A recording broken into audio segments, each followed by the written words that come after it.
Olá, você está no canal da agência DC News, a nova agência de notícias da Associação Comercial de São Paulo, que hoje recebe a presença do ministro da Agricultura e Pecuária, Carlos Fávaro. Obrigada pela presença, ministro. Eu que agradeço, uma grande oportunidade. Ministro, em reunião agora há pouco, que estava acontecendo aqui na Associação Comercial, o senhor falou em legado. O senhor disse que um dos seus legados é fazer uma gestão contemporânea. Fala um pouco sobre isso. Olha, na realidade, algumas formas de avaliar governos. Uma das principais são através dos números, né? As realizações. E nesse aspecto, nesses 20 meses do governo do presidente Lula, desse terceiro mandato do presidente Lula, os números já são muito convincentes para a agropecuária brasileira. Eu podia, por exemplo, ressaltar 2 planos safra sucessivos batendo recordes. Saímos de 280 bilhões de reais do último plano safra do governo passado, 2022, para 400 bilhões de reais nesse plano safra 2024-25, mais 78 bilhões de reais para a agricultura familiar e mais 108 bilhões de LCAs, que tem também a participação do governo, dando isenção de imposto de renda e direcionamento para que esse recurso vá para a agropecuária. Portanto, 580 bilhões de reais. Eu poderia ressaltar a importância das aberturas de mercados, graças à dedicação do presidente em restabelecer as boas relações diplomáticas de novo, o Brasil sendo um país amigo, amistoso, buscando conexões, isso gerou muitas oportunidades. Recorde absoluto, 181 novos mercados abertos em 20 meses para a agropecuária brasileira. 181 novos mercados. Mercados que há muito tempo nós sonhávamos em abrir, como o mercado de carne bovina e suína para o México. Abrimos o mercado do frango, de carne de frango para Israel. Só o Brasil vende carne de frango para Israel hoje. Ganhamos a abertura de mercados do algodão para o Egito. Se o algodão egípcio é tido como o melhor algodão do mundo, nós ganhamos a equivalência. E por isso, agora em maio de 2024, o Brasil virou o campeão mundial na exportação de algodão. Então, os números são muito relativos, muito bons nesses 20 meses. Mas números são feitos para ser batidos. Nós temos uma sucessão de bons ministros que vem fazendo com as suas equipes e com a iniciativa privada e com a força da agropecuária, números cada vez maiores da agropecuária brasileira. Então, portanto, qual o legado que eu gostaria de deixar? Então, não de números, é um ministério de uma gestão contemporânea. Por exemplo, o que significa isso? Acabar com a mística de que produzir e preservar são antagonistas. Não são complementares e, mais que isso, fundamental.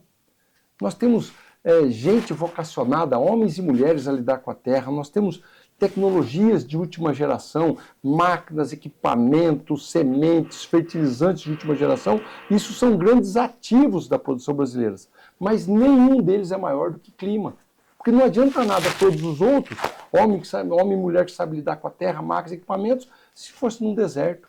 Então o clima é fundamental, o respeito ao meio ambiente, e nós temos que crescer não sobre a floresta, crescer sobre áreas degradadas, produção sustentável, e é possível fazer isso, nós vamos conquistar muitos mercados com isso. O que nos trouxe até aqui não é o que vai nos levar para o futuro. Qual é o limite do agro, ministro? O limite do agro é o limite da imensidão. Nós temos tecnologias, desenvolvimento, agregação de valor. O Brasil é muito competente e nós vamos continuar sendo referência mundial. Eu digo sempre que muitos países do mundo, no pós-Segunda Guerra, se descobriram nas suas vocações. A Coreia do Sul, que era um país completamente arrasado e pobre, e veja o que investiu em tecnologia, e não tem quem de nós hoje não tem um celular, uma televisão, um carro sul-coreano. Microchips em tudo que nós temos vem lá da Coreia do Sul. O Japão se industrializou, investiu em tecnologia, a China se industrializou, o Oriente Médio investiu nos hubs de negócio, hubs de turismo, não vivem só dos petrodólares, vê o que é Dubai, vê o que é a Copa do Mundo no Catar, o parque temático da Ferrari para a Fórmula 1 em Abu Dhabi, isso tudo levou turistas e encontraram uma outra vocação que não só o petróleo. E o Brasil? Nesses últimos 50 anos, deixou de ser importador de alimentos para ser um grande exportador. E descobrimos a nossa vocação, a nossa capacidade de produzir alimento de qualidade, com preços acessíveis e com muita eficiência. O agro Esse no legado, passado, sem tanta regulação na área ambiental, o senhor acha que isso, de alguma forma, está impactando o país? olha, O senhor acredita que isso seja uma reação em cadeia global? não, eu acho que impactou sim, nós avançamos muito, tudo tem custos e benefícios. Como disse, não precisamos criminalizar o que foi feito até aqui. Porque se formos fazer isso, nós vamos chegar lá então na Europa e ver que foi completamente desflorestadas. Então não dá para ficar apontando o dedo para o que foi feito. E sim corrigir o destino daqui para frente, cessar o desmatamento daqui para frente.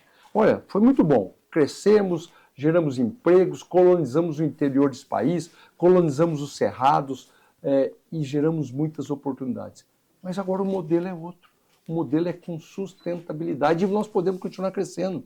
Nós temos o Programa Nacional de Conversão de Pastagens Degradadas, que o Brasil tem 90 bilhões de hectares de pastagens degradadas ou em estado de degradação, e temos algo em torno de 67, 70 milhões de hectares em agricultura, quer seja permanente ou então sazonais. Veja que se a gente incorporar 40 milhões de hectares, nós vamos praticamente dobrar tudo que foi feito e sem derrubar uma árvore sequer. É esse o rumo que tem que ser a agropecuária brasileira. O senhor acha que, no paralelo a isso, o mercado de crédito de carbono também é uma alternativa? Sem E sombra de de que forma o senhor enxerga o mercado de crédito de carbono hoje? Inclusive, foi um tema mencionado na reunião de agora há pouco. Inclusive, uma produtora falou que existe uma certificadora americana que hoje atua no Brasil. Como é que está isso, ministro? Olha, é uma grande oportunidade. Nós somos um dos poucos países do mundo que tem floresta tropical abundante. Mais de 60% do nosso território está intacto do jeito que Deus fez. Este é um grande ativo. E quem, por algum motivo, sem apontar o dedo, desflorestou mais do que devia, emite mais carbono do que deve, tem que ter preocupação com o meio ambiente e chegou a hora de remunerar quem está preservando.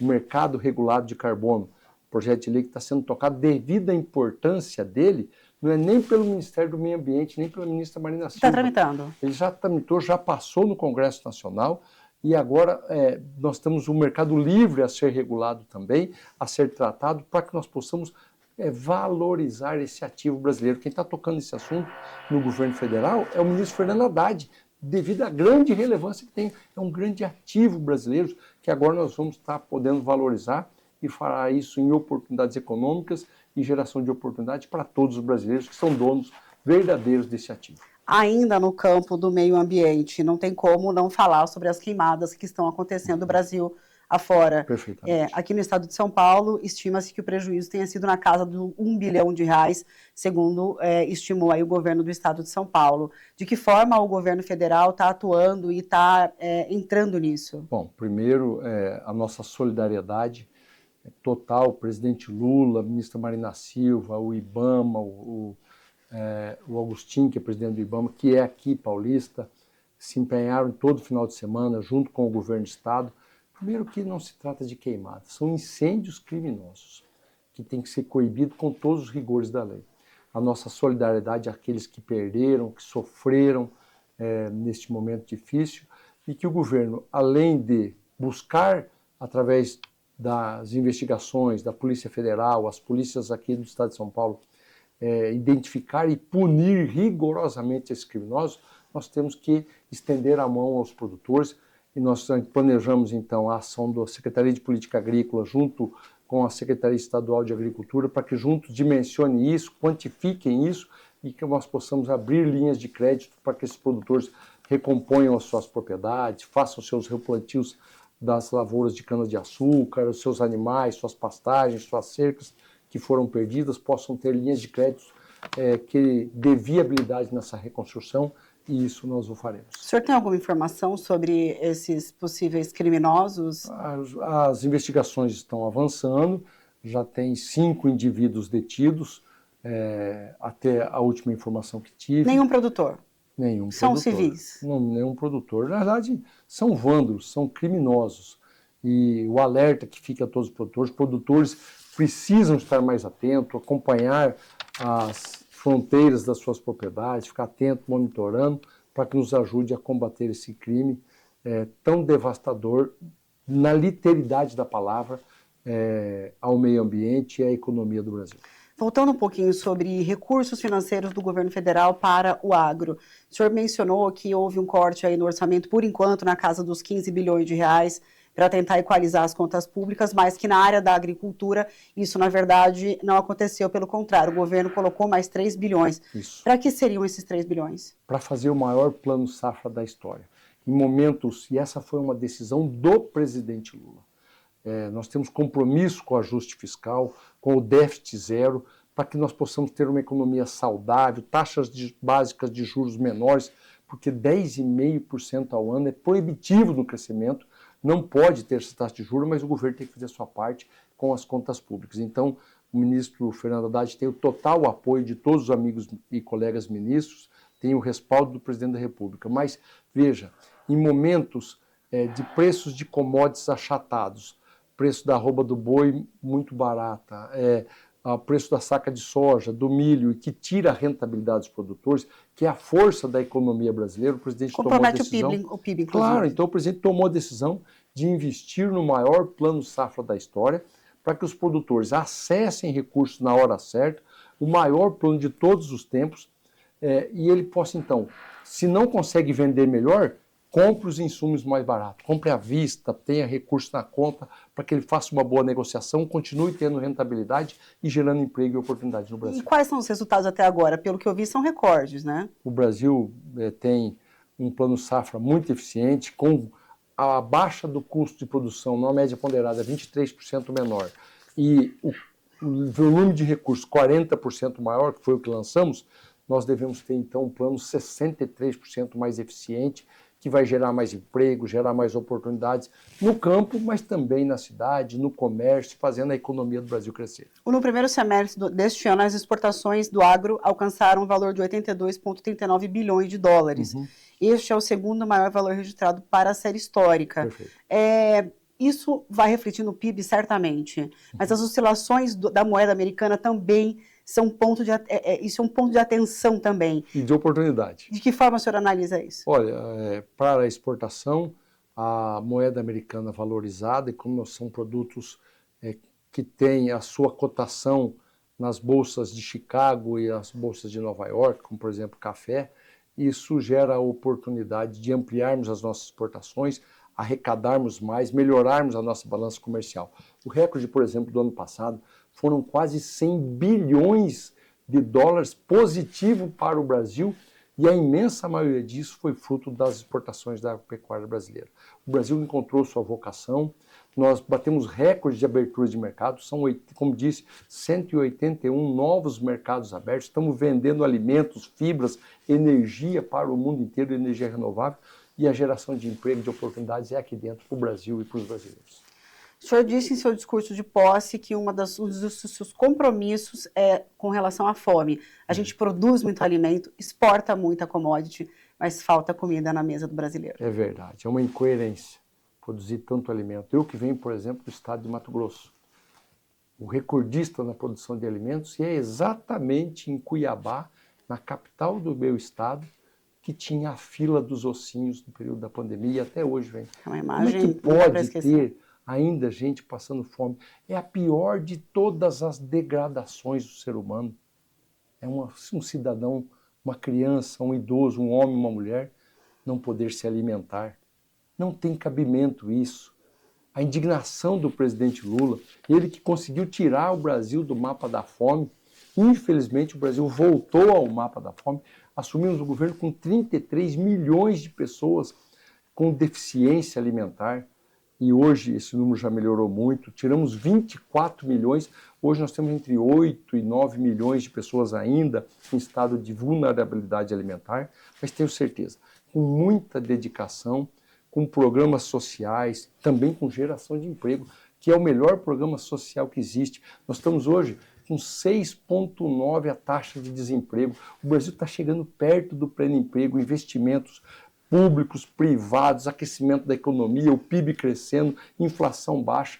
Nós vamos acabar com a fome e gerar prosperidade para as pessoas. O senhor acha que há uma certa euforia desnecessária do mercado, que agora está analisando uma possível volta na trajetória de alta dos juros? Como é que o senhor analisa isso? Olha, o mercado isso financeiro... Isso atrapalha o agro também, né? O Atrapalha mercado a economia financeiro como um todo. é voraz por resultados, né?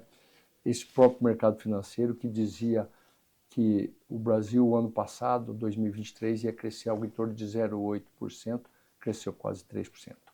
Virando o ano para 2024, dizia agora esse ano é no máximo 1,2%. Já estão admitindo que o Brasil cresce em torno de 3% de novo. O governo trabalha não com estatística, mas com realidade, com geração de oportunidades.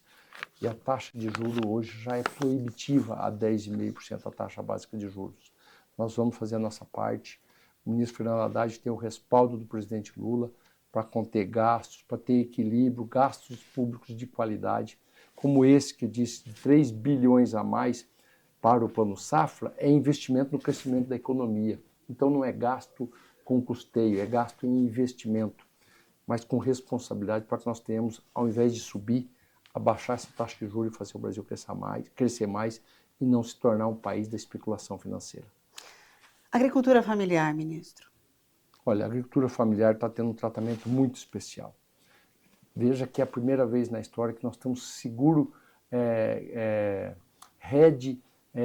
para que eles tenham fundo garantidor para acessar o crédito. Se ele não tem o título de regularização fundiária, não tem a escritura para dar de garantia, então ele tem um fundo garantidor para acessar os créditos. Perfeito. E mais uma linha de crédito que ele possa captar o recurso praticamente sem juro para ele fazer a regularização fundiária, para ele fazer a escritura da sua propriedade, fazer o georreferenciamento, fazer a regularização e ter dignidade, ter a carta de alforria. Recorde também na liberação de crédito, 78 bilhões de reais. O PAA, que é o Programa de Aquisição de Alimentos, a todo vapor, garantindo a compra dos produtos da agricultura familiar e distribuindo isso para merenda escolar, para quem precisa, dando destino aos produtos da agricultura familiar e alavancando o homem no campo. O CISB, que está sob o Ministério da Agricultura, que é o Certificado de Inspeção Brasileira, garante ao produtor de produtos de proteína animal, quer seja um doce de leite, um embutido, um salame, uma linguiça, um frango caipira, possa ser comercializado em todo o território nacional com segurança sanitária, mas que gere renda e oportunidade. O CISB sai do papel definitivamente na volta do governo do presidente Lula. Nós tínhamos pouco mais de 300 municípios certificados. Já estamos chegando a 1.000 municípios certificados e o objetivo é que pelo menos metade dos 5.500 municípios brasileiros estejam em 2026 com o certificado para os seus pequenos produtores poder vender em qualquer lugar do território nacional. E são importantes para o varejo como um todo, né? São e eles aqui que na abastecem. Casa do Comércio, é eles que vão vender para o comércio, Exato. inteligente, levar oportunidade. Quem não gosta de comer um franguinho caipira, por mais que a nossa indústria processe um frango de qualidade, uma linguiça, um salame, todos de qualidade, mas quem não gosta daquele gostinho caseiro, aquela coisa artesanal, agregando valor, gerando oportunidade. Tem público e consumo para tudo e o comércio sabe vender isso muito bem. Nós só temos que dar oportunidades a esses brasileiros. Ministro, muito obrigada pela sua presença aqui com a gente na ADC News. Eu que agradeço, muito feliz em ser um dos primeiros entrevistados. Este foi o ministro da Agricultura e Pecuária, Carlos Fávaro, aqui com a gente na agência ADC News.